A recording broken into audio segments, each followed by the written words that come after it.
Muy bien, mis hermanos, en Mateo capítulo 9, en el versículo 35 en adelante, se abordan estos aspectos concernientes, dice la Biblia en Mateo 9, a la cosecha.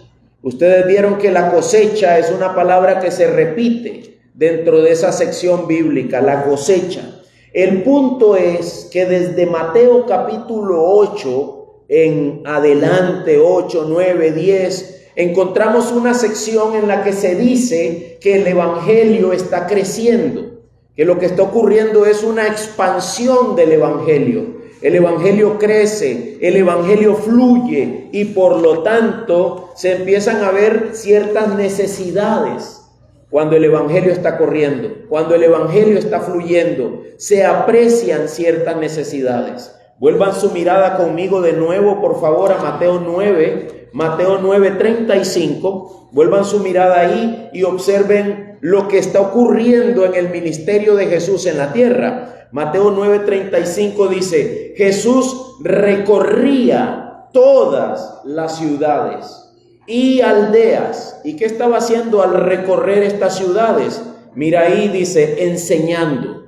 Jesús estaba proclamando el evangelio, estaba enseñando en las sinagogas de ellos. Las sinagogas eran pequeños grupos, normalmente pequeños grupos de judíos que se reunían para tener ahí un tiempo de lectura de la ley de Dios. Ellos no tenían el Nuevo Testamento como nosotros lo tenemos hoy en día. Ellos tenían el Antiguo Testamento y se enfocaban en esas reuniones de las sinagogas, se enfocaban principalmente en la Torá, principalmente en los primeros 5 libros de la Biblia. Era lo que hacían los rabinos, los maestros. Tomaban esos libros, les daban lectura a ciertas porciones y explicaban sus comprensiones de esas porciones. Pues Jesús, al principio de su ministerio, en la extensión del evangelio, Jesús lo que está haciendo es recorriendo todas las ciudades de alrededor, y dentro de las ciudades está enseñando en las sinagogas. Jesús está parándose ahí como un maestro, abriendo la ley, leyéndoles y enseñándoles. Ahora recuerden que la enseñanza de Jesús era diferente. La enseñanza de Jesús era, dice el evangelista Mateo, como alguien que tiene autoridad. No era una enseñanza aburrida, no era una enseñanza rutinaria, meramente de rutina, de religión, de práctica diaria, sino que era una enseñanza profunda. Jesús tenía algo al hablar. Bueno, era Dios hecho hombre. Y además, el Espíritu Santo estaba sobre él. Y las palabras de la palabra de Dios están ahí inspiradas por el mismo Espíritu. Vamos a decirlo así. Jesús hacía un acercamiento a la palabra de una manera viva, de una manera eficaz, de una manera diferente, despierta, aplicable, viva, no adormecida, irreligiosa y fría. Así que Jesús estaba enseñando en las sinagogas. Solo estaba enseñando. Dice el versículo 35 que estaba también proclamando el evangelio del reino. Estaba enseñando, mostrándoles cómo entender las escrituras para el tiempo de hoy. ¿Se acuerdan? Expresiones de Jesús como: oísteis que fue dicho, pero yo os digo. Y de esa manera actualizaba la palabra para la gente que la escuchaba en ese momento. La confirmaba, la demostraba, la explicaba, pero él agregaba algo, agregaba el evangelio del reino de Dios. Dentro de sus enseñanzas, él aportaba una comprensión evangélica, una lectura del Antiguo Testamento enfocada en el cumplimiento de las promesas y en los buenos tiempos que vienen de parte de Dios para todo aquel que cree. Recuerde que la palabra evangelio significa buenas nuevas de gran gozo, de que el reino de Dios se ha acercado, que el reino de Dios ha llegado. Jesús probablemente hacía algo como lo que se nos describe también en los evangelios, que después de leer decía: hoy se ha cumplido esta palabra ante vosotros. Y eso para un pueblo que debería estar esperando a su Mesías, debería estar esperando al prometido, al Cristo, debía ser algo de gran gozo. Alabado sea Dios, glorificado sea el Señor, que hoy estoy viviendo el cumplimiento de la palabra de Dios, de que hoy la palabra de Dios se ha vuelto viva y eficaz y estoy experimentando el gozo de verla de manera real en mi vida. Eso era lo que Jesús hacía. Proclamaba el evangelio del reino, proclamaba la justicia del reino de Dios. No era una proclama muerta del evangelio. Esa actividad evangélica, bueno, hacía algo más, no quiero dejarlo por fuera. En el verso 35 dice, y sanando. ¿Qué sanaba? Toda enfermedad y toda dolencia, como una evidencia clara de que Jesús es Dios, de que solamente Dios hecho hombre podría estar produciendo una reversión de todo tipo de consecuencia de la caída del hombre en pecado.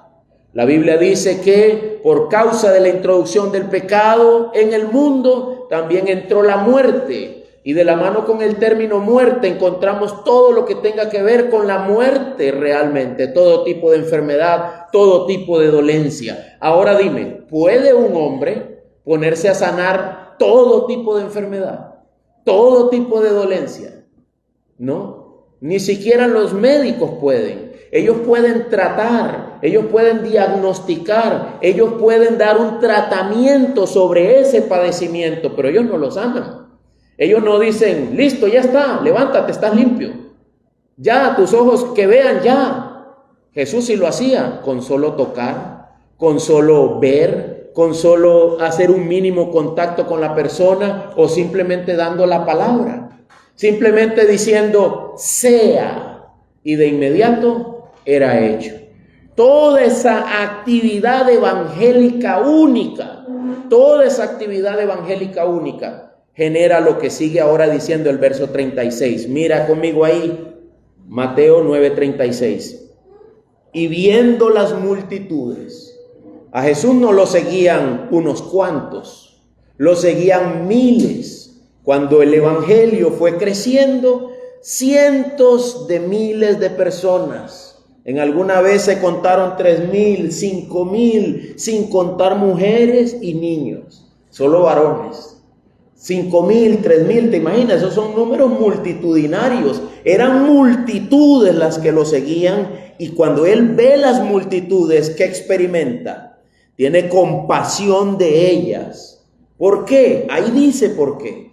Porque estaban angustiadas y abatidas como ovejas que no tienen pastor. Y esto es lo primero que vemos en la estructura de nuestro sermón. El Señor de la cosecha reconoce la necesidad de obreros. El Señor de la cosecha, el que está levantando almas, rescatando almas, salvando almas en un proceso de reversión de la influencia del pecado y de la condición de la caída, ese Señor sabe reconocer que se necesitan obreros.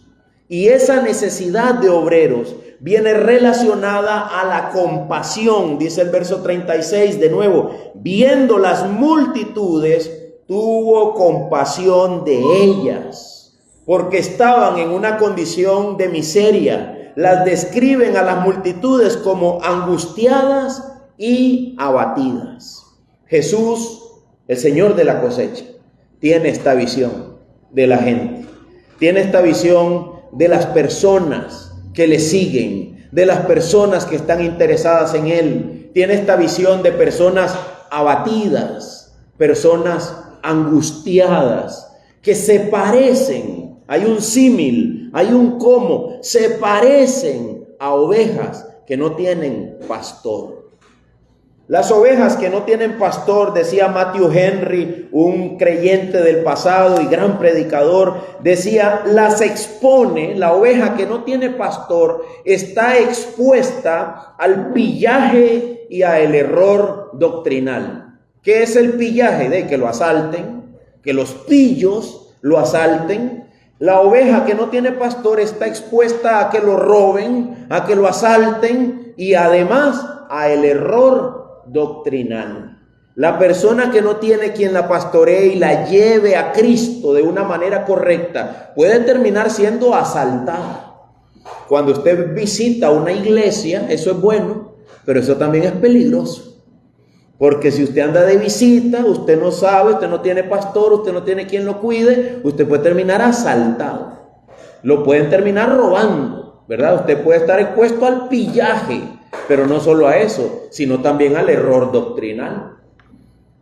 Si no tiene primeramente al pastor de las almas, el Señor es mi pastor, y tampoco tiene ningún obrero que el Señor haya designado para esa labor, usted puede terminar en manos muy peligrosas y expuesto a quién sabe qué rituales, ¿verdad? Expuesto a quién sabe qué. Por ahí hay unos, se llaman los Hare Krishnas, esos fuman marihuana en el nombre de Cristo, ¿verdad? Solo para darles un ejemplo, para que hagan conexión conmigo de lo que estoy diciendo. O esta mañana venía a mi mente una canción que dice, hombres de valor necesita a Dios. Ok, ahí hay un error doctrinal. Hombres de valor necesita a Dios. Ahí hay un error doctrinal. Dios necesita hombres de valor. Hoy usted se va a dar cuenta si Dios los necesita o si Dios los llama y los convierte en hombres de valor. Porque al principio no somos más que muertos.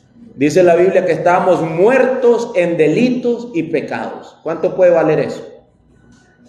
Un muerto en delitos y pecados. Un perverso. No vale absolutamente nada. Pero luego dice la frase, que cumplan promesas. Que cumplan promesas. Ok, interesante. Y luego escuchas al predicador decir, promete a Dios una ofrenda de fe. Prométela. Y te han dicho durante todo el rato del canto que como hombre de valor debes cumplir la promesa. Ya te agarraron, ya te amarraron, ya te asaltaron y no te diste cuenta. Ahora bien, ¿pero por qué, pastor? ¿No dice la Biblia claramente que cada uno dé según lo que ha prosperado, según lo que tiene y no según lo que no tiene? Que yo no debo comprometer aquello que ni tengo. Es lógico hacer promesas de algo que yo no tengo. Eso no es racional, eso no es lógico, eso no es sensato. Ahora, no quiero no quiero que te pierdas en ese ejemplo. Solo quiero que pienses conmigo esto. Es peligroso, nunca sabes dónde vas a llegar si no tienes un pastor. Y el que dice que es peligroso no soy yo, es Cristo en Mateo 9:36. Dice que mi condición sin pastor es la de una persona que está angustiada. Vuelvo a leer el verso 36 para usar los términos correctos. Porque estaban angustiadas y abatidas como ovejas que no tienen pastor. Como un animalito que no hay nadie que lo guíe hacia donde hay comida. ¿Sabes que la oveja tiene unas particularidades increíbles? La oveja podría tener pasto verde al frente y no lo ve. Solo está comiendo agachada donde ella está. Y si no la pastorean, no va al pasto verde que tiene al frente. Es tan crítica la condición de la oveja. No es igual que el ganado. El ganado levanta la cabeza y busca. La oveja solo agacha y come. Y come. Y tal vez hay verde aquí, pero ella no se da cuenta. Solo está comiendo de este que está seco, está muerto y está aguantando hambre y pasando necesidad. Se dice que una oveja solamente sigue a alguien que no es su pastor cuando tiene hambre, cuando tiene sed o cuando está enferma. Si no, nunca seguiría a otro que no sea su pastor. La oveja necesita a alguien que la llame, que le sirve, que le hable, y ella va donde él está, y alguien que la guíe con amor, porque si la oveja tú la empujas o la pateas como a las vacas, la oveja no camina, se asusta y ya no camina, entra como en crisis. Hay ovejas que hasta caen patas arriba, es real. Porque su condición es tal, y la Biblia nos ilustra la condición de las almas que no tienen pastor con la de ovejas sin pastor, expuestas al robo, expuestas a la miseria, expuestas al error doctrinal. ¿Y qué fue lo que Cristo sintió por ellas? Compasión. Los santos de todas las eras han considerado que la palabra compasión es un atributo divino centrado en la obra de Cristo al redimirnos de nuestra condición caída. Ahora escucha esto que sigue.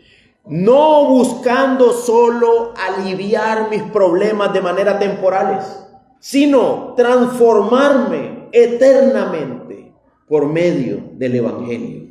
La compasión de Cristo no es solamente terrenal, no es solamente de cosas de este mundo, sino que va más allá. La compasión de Cristo mueve el brazo de Dios hacia mi preparación para la eternidad.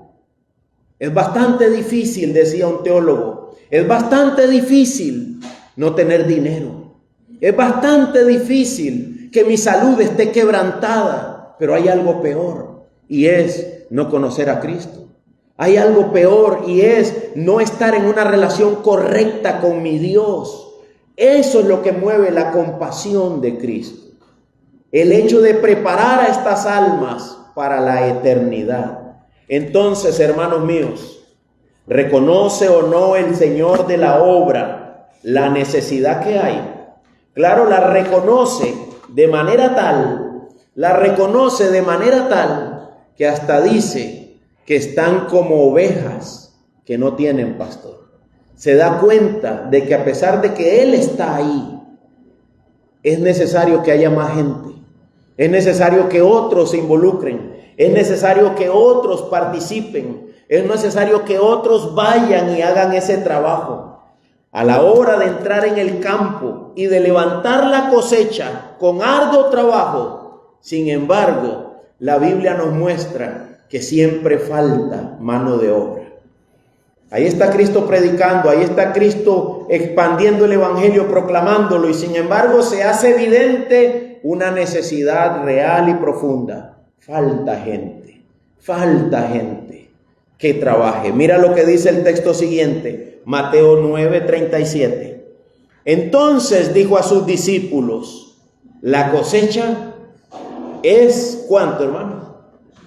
Es mucha, pero los obreros pocos. Ahí estamos ante una realidad.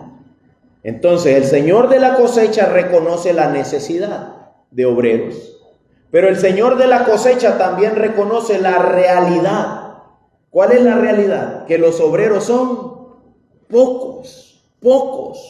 La Biblia dice en Lucas 13:23. ¿Qué dice Lucas 13:23? Alguien que lo busque. Lucas 13:23. ¿Qué dice?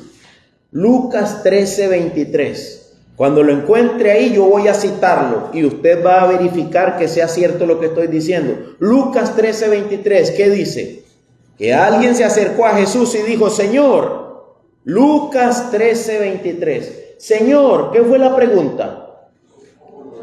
¿Son pocos los que se salvan? Señor, había alguien ahí observando la dinámica. Él veía multitudes seguir a Cristo, pero no veía que esas multitudes estuvieran siendo transformadas realmente, profundamente. Así que este hombre se pregunta, Señor, ¿son pocos los que se salvan? ¿Son pocos los que se salvan? ¿Qué responderías tú? Pues parece que sí. Parece que son pocos los que se salvan. Y no solo son pocos los que se salvan, también son pocos los obreros. A la verdad, dice Cristo, la cosecha es mucha y los obreros pocos. Triste realidad, ¿verdad, hermanos? Triste realidad. ¿Cómo puede ser eso, Señor? Habiendo tantas almas necesitadas, ¿cómo es posible que falte gente? Sí, hermano, falta gente. Y siempre esa pregunta ha estado en el aire. ¿Qué dice Isaías 6:8?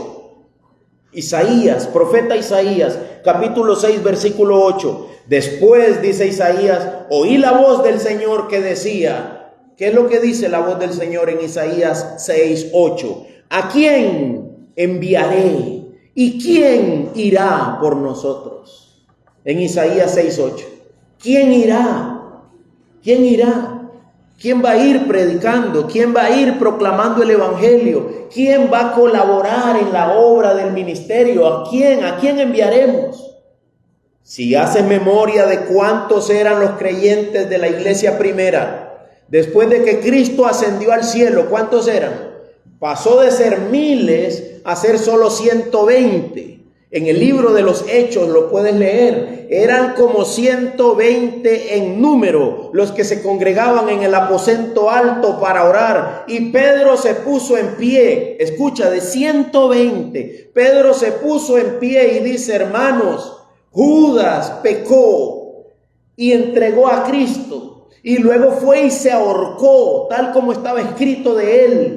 Ahora es necesario de los que han estado con nosotros desde el principio del ministerio de Cristo hasta ahora, escojamos uno para que lo sustituya. Y buscaron entre la multitud 120. ¿Y sabes cuántos encontraron? Desde el principio hasta el momento en que Cristo trepó al cielo, solamente 2. Eso es muy poco, hermanos. Entre 120. Hermanos, ocupamos gente que haya estado con Cristo desde el principio de su ministerio hasta que trepó al cielo. Y buscaron entre los 120. Solo habían 2. Eso es muy poco. Siempre se ha caracterizado la cosecha por esta realidad. Hay pocos, hay mucha cosecha. Y pocos que quieran ir a cosechar, que quieran entrar en los trabajos del Señor. Además de la realidad de la iglesia primera, tenemos la realidad de la iglesia cuando se requirieron diáconos. ¿Alguno recuerda Hechos capítulo 6? Cuando la iglesia primera necesitó diáconos. La iglesia primera en Jerusalén era una iglesia, después de los 120, la iglesia pasó a ser como de 10,000 o 15,000. Y necesitaban hombres que colaboraran, sirviendo las mesas, ayudando a las viudas, dándole lo que necesitaban los necesitados. Y los apóstoles decían: nosotros no podemos hacer eso. El grupo era ya otra vez muy grande. Así que dicen: hermanos, escojan a hombres que tengan estas características. Y nomás se hallaron ahí, la congregación recogió a 7 hombres que tenían estas características. Entre miles, solo 7 hombres. Increíble, ¿no? Siempre ha habido poco, esa es la realidad. ¿No lo dijo Cristo en Mateo 9? Claro que lo dijo. Vuelve tu mirada a Mateo 9:37. Dijo a sus discípulos: la cosecha es mucha, pero los obreros pocos.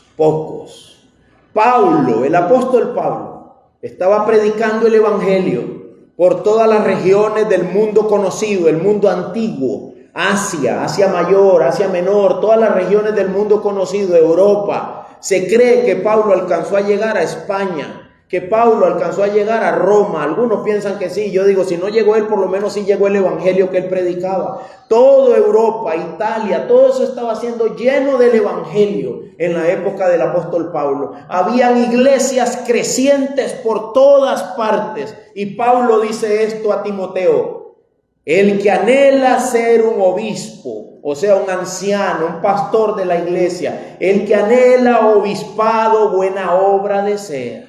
Y luego dice: sin embargo, o en otras versiones dice: pero es necesario que el obispo sea irreprensible. Yo creo que de inmediato la balanza hacía así, ¿verdad? El que anhela obispado, un montón de gente anhelando, pero es necesario que sea irreprensible. Se iba la balanza hacia el otro lado. Siempre han sido pocos los obreros de la cosecha. Hermanos, si ahí terminara la narrativa bíblica, tú y yo nos pondríamos a llorar. A la verdad, la mies es mucha y los obreros, pocos. Y ya que Cristo hubiera dado la vuelta y se va, ¿qué diríamos? Sí, nos dejó sin esperanza, nos dejó angustiados, nos dejó acabados, muertos. No hay nada que hacer para nosotros. No, Cristo es el dueño de la esperanza misma. Así que nos da una solución. ¿Cuál es el por tanto? Mira el verso 38 de Mateo 9. Mateo 9:38. Por tanto, hay mucho que hacer. Se necesitan obreros. La realidad es que los obreros son pocos. Ahora el Señor de la cosecha nos da la solución ante la necesidad. Por tanto, dice, pidan al Señor de la cosecha que envíe obreros a su cosecha. Entonces dice la gente, levantemos un seminario, hagamos una escuela para predicadores, metámonos en un tiempo de ayuno, qué sé yo. Pues sí, son buenas ideas, pero la principal, ¿cuál es? Pidan al Señor de la cosecha.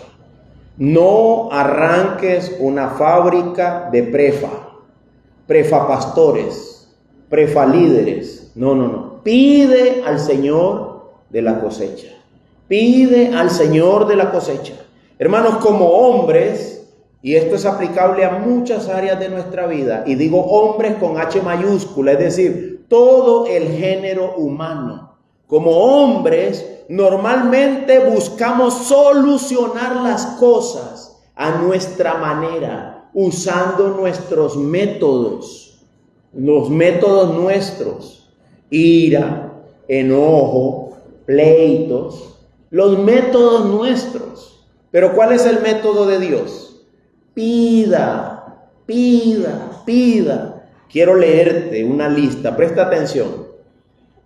Después yo puedo pasarte el PDF si quieres. Mateo 26:41, velad y orad. Lucas 18:1, Jesús les contó una parábola sobre la necesidad de orar siempre, sin desanimarse. Primera de Tesalonicenses 5:17, orad sin cesar. Filipenses 4:6, sean conocidas vuestras peticiones delante de Dios en toda oración y ruego. Colosenses 4:2, perseverad en la oración. Romanos 12:12, sufridos en la tribulación, constantes en la oración. Efesios 6:18, orando en todo tiempo. Santiago 5:13, dice, ¿está alguno entre vosotros afligido? Ponga el radio. No, dice, haga oración, ore. Primera Timoteo 2:1, exhorto ante todo que se hagan rogativas, oraciones, peticiones y acciones de gracias. ¿A qué nos llama la Biblia, hermanos, por todas partes? Un mandamiento directo de la palabra de Dios. Echar demonios y hablar en lenguas, no. Un mandamiento directo de la palabra de Dios. Ora. Un mandamiento directo de la palabra de Dios. Repréndelo, no. Ora. Oremos en todo tiempo, oremos en todo momento y específicamente ante la ausencia de obreros a la mies. Me decía hermano Steven, hermano, ¿hay alguien que pueda cantar? ¿Solución? Ora. Alguien que pueda ayudar a cantar. Ay, es que ese hermano, ocupamos a alguien que lea la Biblia. Ora. Ocupamos gente que dé la bienvenida. Ora. Debemos orar. Mateo no lo registra. Pero cuando Jesús llamó a sus discípulos, a sus apóstoles, primero se dedicó a la oración.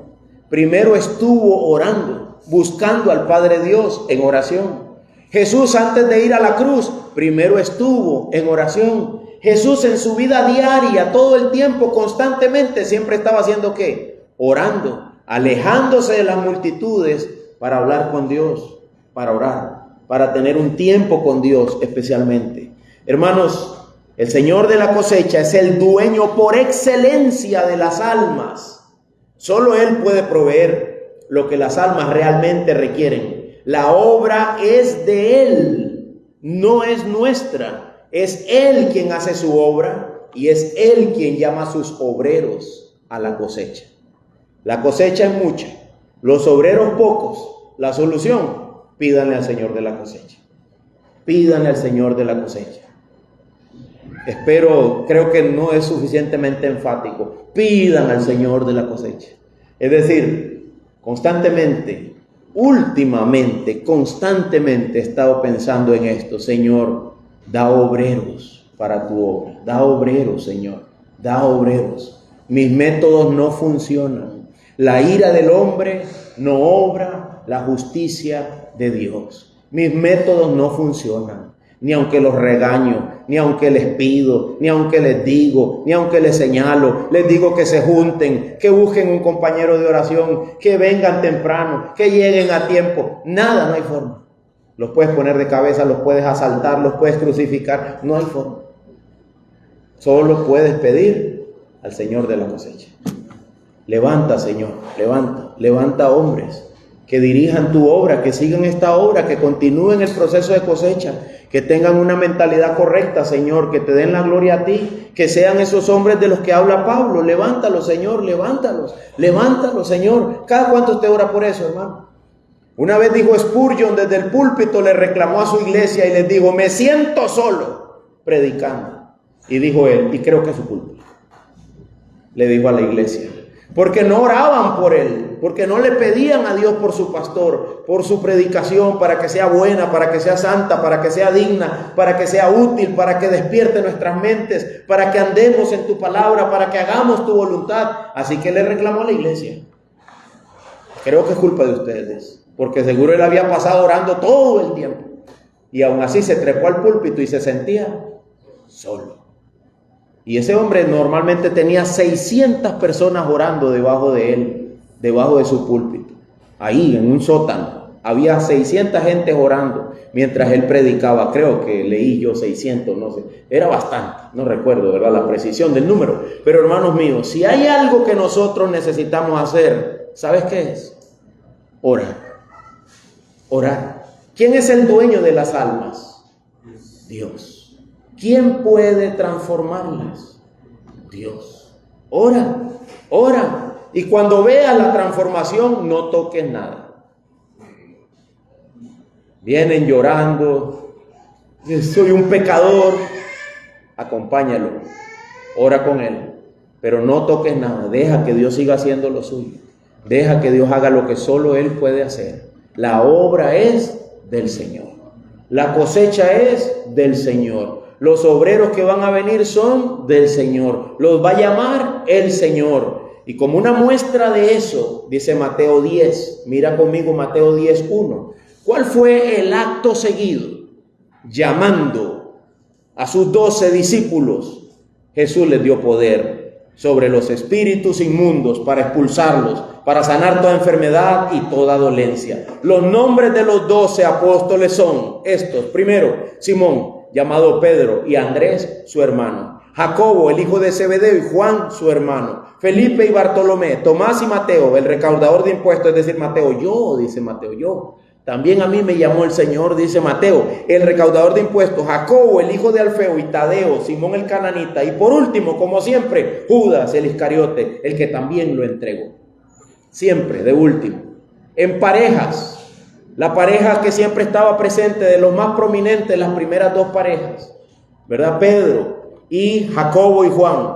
Pedro, dice ahí, Simón llamado Pedro, Andrés su hermano, Jacobo el hijo de Zebedeo y Juan su hermano. Los más famosos, ahí en el libro de los Hechos y en los Evangelios, los personajes más famosos, pero habían más, recuerda, eran 12 en total, contando a Judas, el que también lo entregó. ¿Por qué creo yo que Mateo incluye esto aquí? Porque Mateo quiere decir, mira, el Señor de la mies no solo dijo que oráramos, el Señor de la mies también proveyó. El Señor de la cosecha llamó puntualmente, soberanamente, autoritativamente a estos hombres y les dio poder para que continuaran con la extensión del evangelio dentro de la nación de Israel. Ah, pastor, entonces tenemos que ir a echar demonios y tenemos que ir a sanar enfermedades. No, esto es a los 12. A los 12 se les dio esta autoridad. Ah, pastor, pero ahí dice que Jesús también envió a 70, ¿correcto? ¿A cuántos? 70, no más. Y luego los 12, no más.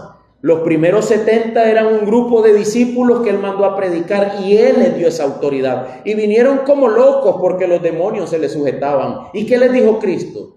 Alégrense, no porque los demonios se les sujetan, sino porque sus nombres están escritos en el reino de los cielos, en el libro de la vida. No por andar echando demonios y haciendo milagros, sino por la salvación misma Pablo amonesta a los corintios, porque la iglesia de los corintios, ellos querían esos dones, ellos deseaban eso. Claro, ¿quién no jugaría de ser la gran cosa si puede echar demonios? ¿Te imaginas? O si puede sanar gente, ¿te imaginas? Aquí no alcanzaríamos del orgullo y de la arrogancia.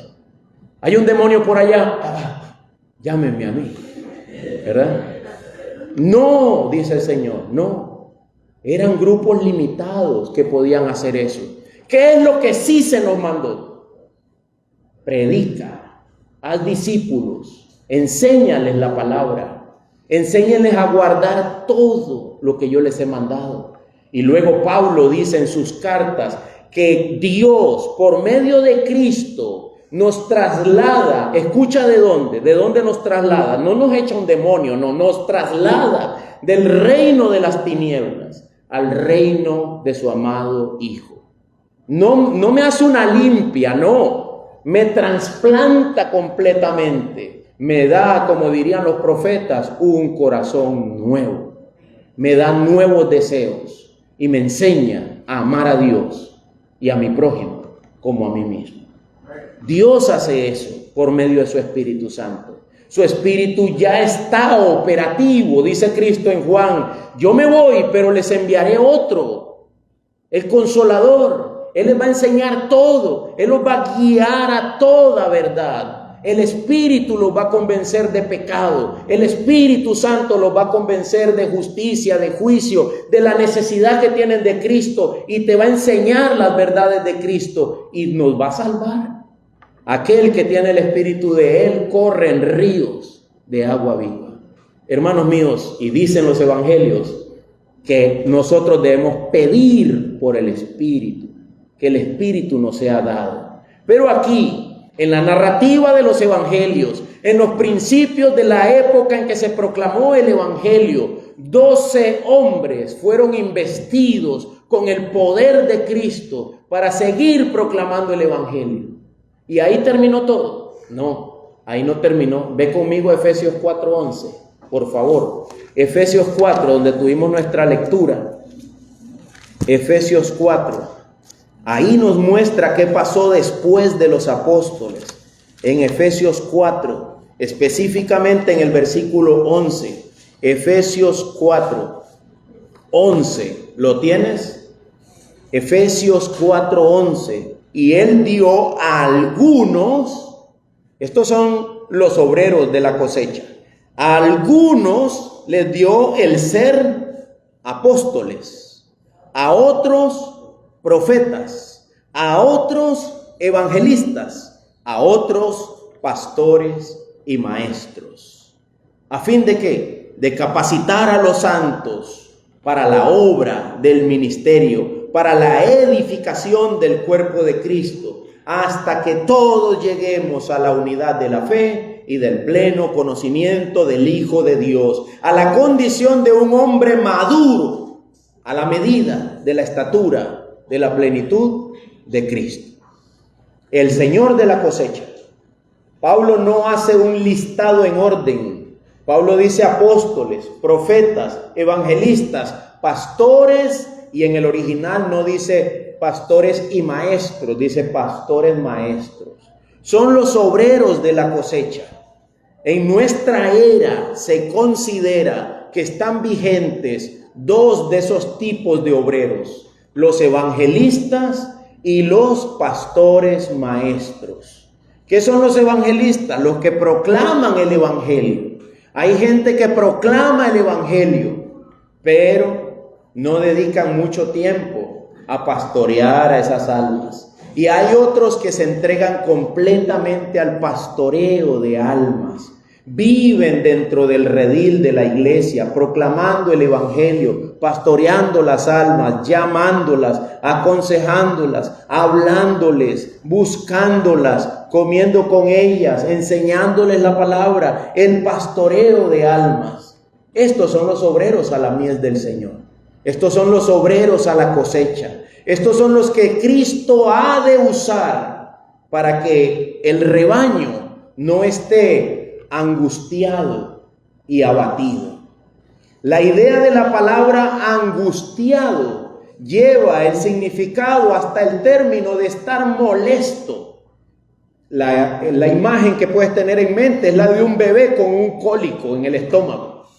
Lo tienes llanamente, un bebé con un cólico. Se retuerce ese bebé chiquito en la cama, él se retuerce, le duele porque sus intestinos todavía no funcionan bien. Y ese cólico le molesta profundamente hasta que el padre lo auxilia. La angustia es terrible, la angustia te hace sudar, la angustia es algo que te va drenando. Cuando alguien está angustiado, llega el punto en que no puede trabajar, no puede moverse, no puede hacer sus cosas, está restringido para sus labores de la vida diaria por causa de la angustia. Y luego el abatimiento tiene dentro de su significado la idea de que estoy siendo golpeado por las olas del mar como un barco en medio de una tormenta. Dice Cristo que las ovejas sin pastor, las almas cuando no tienen obreros que estén dentro de la cosecha, se encuentran siempre en estas dos condiciones. Siempre en estas dos condiciones. Por ahí recuerdo una expresión de alguien que no voy a decir quién es para no pincharle el ojo. Decía, qué desgracia esta vida tan miserable. Ah, ¿te está golpeando el oleaje? Sí, necesitas un pastor. Necesitas un pastor. Yo no sé por qué a mí me pasa eso. Ah, te está golpeando el oleaje. Estás abatido, angustiado, estás bajo tormento. Necesitas someterte ante el Señor de la cosecha, que ha mandado para tu propio disgusto obreros a la cosecha. No, yo quería que a mí me atendiera Él. Yo creo en Cristo, pero en ese pastorcillo no. Está bien. El problema es que Cristo dijo que esos pastorcillos son los obreros a la cosecha. Son los hombres que el Señor ha enviado para que levanten la cosecha. Yo agradezco mucho que ustedes me aman tanto que todavía me soportan. Yo se lo agradezco. Yo cada fin de año digo, doy gracias a Dios porque la iglesia todavía me ama. La iglesia todavía me ama. Hermanos, pero sí, Dios ha llamado a hombres imperfectos al ministerio. Dios ha llamado a hombres que son igual que usted caídos al ministerio. Pero créeme que el Señor les ha dado de Él. Les ha dado su corazón, les ha dado de su llamado, les ha dado de su espíritu para que se preocupen por ti. Si tú me dices a mí que a mí no me interesa tu alma, me ofendes profundamente. Me ofendes profundamente. Claro que me interesa tu alma. A veces es que no te molesto porque no te gusta que te digan nada. Pero tu alma me interesa. La idea es llevarte a la madurez con Cristo. No, pastor, usted lo que quiere es mi billetera. No, mentiras, por lo menos yo no. No me interesa tu billetera. Me interesa que estés bien, que tengas a tu esposa, que tengas tus hijos, que seas un buen ejemplo del evangelio a la sociedad que te rodea. Yo quiero que estés bien, yo quiero que manejes tu carro, que vivas en un condominio. Yo estoy feliz con eso. A mí me puedes ir a visitar a mi casa de palo. Y eres bienvenido en mi casa de palo. Podemos comer chicharrones juntos en mi casa de palo. Pero es que a ti no te gusta que los hombres te digan nada. Es tal el grado de orgullo que no reconoces a los obreros que el Señor ha enviado a su mies. Hermanos míos, que Dios quebrante nuestro corazón con estas palabras y nos ayude a ver lo siguiente. 1. Por la gracia de Dios, tenemos a un Señor de la cosecha que es compasivo, misericordioso. Puede ver nuestra necesidad antes de que nosotros la veamos. Él vio a las multitudes, Él les echó un ojo y dijo, están angustiadas y están abatidas, como ovejas que no tienen pastor. Bendito sea Dios que nos ha dado a Cristo, el cual es compasivo, misericordioso, amplio en perdonar. Bendito sea Dios también que a pesar de que hay pocos obreros, nos ha dado uno, al menos uno, para que cuide nuestras almas y nos ayude y nos guíe. Bendito sea Dios que también nos ha dado un método que va más allá de que yo no necesito una academia para tener más pastores. Yo no tengo que fundar un algo para más pastores. ¿Qué es lo que tengo que hacer? Orar. Tan sencillo y tan grande el método. Orar. Manda más, Señor, manda más. ¿Saben de qué urge bandera en alto? Pastores, obreros a la cosecha, obreros, hombres que teman al Señor y hagan su voluntad en todo tiempo, hombres que procuren la gloria del nombre de Dios, hombres que me regulen a mí y que yo los regule a ellos, que nos autorregulemos para servir a Cristo. Urgimos de obreros. Gracias a Dios que nos ha dado al menos uno, pero necesitamos orar por más para el ministerio, para la obra. Hermanos, se ocupan iglesias como estas, en Filadelfia, en Nicoya, en Santa Cruz, en Valle Verde, en Guayabo de Bagaces, en Cañas, en el mismo Liberia, en más lugares. Se ocupan iglesias como estas. La mies, la cosecha, es mucha. Los obreros, pocos. Oremos al Señor, que Él envíe más obreros a su mies. Y démosle gracias por haber tenido en nuestras almas compasión al punto de que nos ha dado hombres que proclaman el Evangelio. Y seamos humildes en buscar y aceptar el consejo sabio de ellos. El consejo sabio de ellos. Vayamos, busquémoslo, toquemos la puerta y procuremos escuchar la voz de Dios a través de estos hermanos, de manera que el nombre de Dios sea glorificado. Vamos a orar.